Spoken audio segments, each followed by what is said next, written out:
Growing tomatoes in containers can feel overwhelming. Garden centers offer countless options for containers and potting soils, often with widely different prices. Today, I'll share my favorite method for growing tomatoes, break down the costs, and answer common questions like why your potting soil says 0.18, 0.04, 0.04, while your fertilizer says 10, 10, 10. How is that even possible?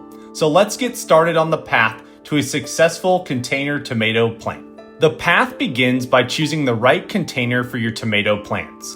After many failed attempts where my tomato plants produced only a few fruits and then died off from heat stress, I determined that a 10-gallon container is the ideal size. This provides enough room for the roots to spread without restricting growth, unlike smaller containers.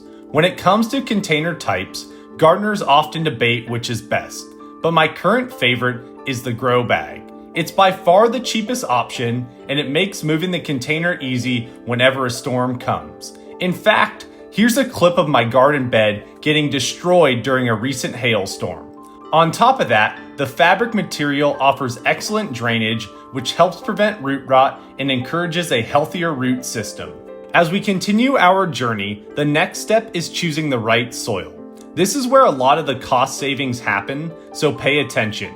The bonus of using a 10-gallon grow bag is that it holds exactly 1.5 cubic feet of soil, which matches the standard bag size. This helps prevent you from buying too much soil and leaving extra just lying around unused. Since we know each container only needs one bag, we can go over the options and how I made my choice. Prices range anywhere from $7 up to $34, which just isn't practical for the average gardener.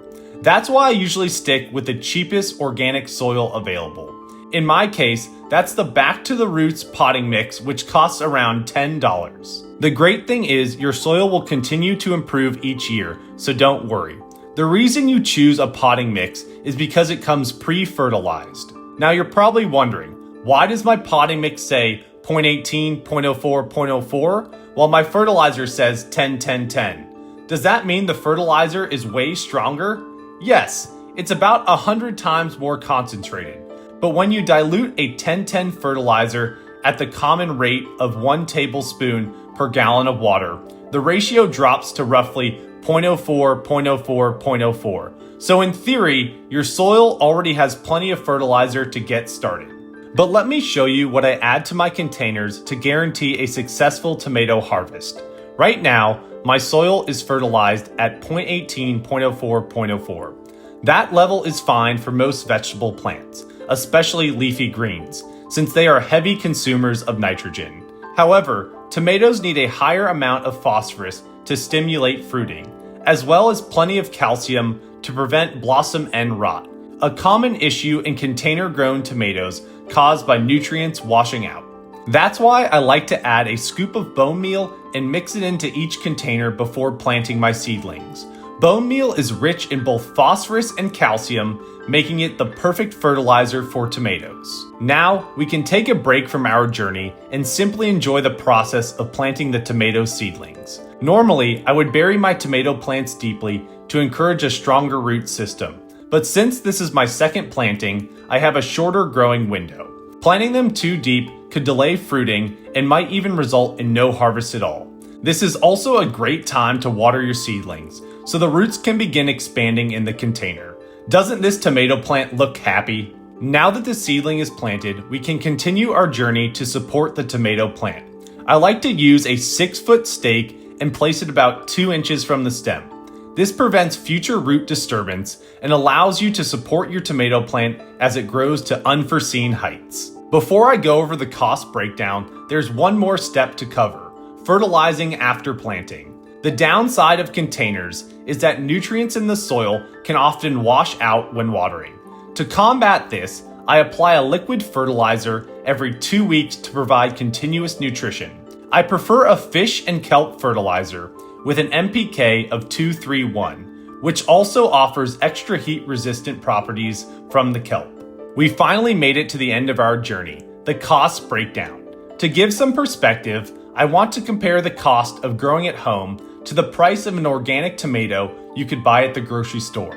Since you all are bougie farmers, I checked Whole Foods and saw that organic tomatoes cost about $3.50 per pound.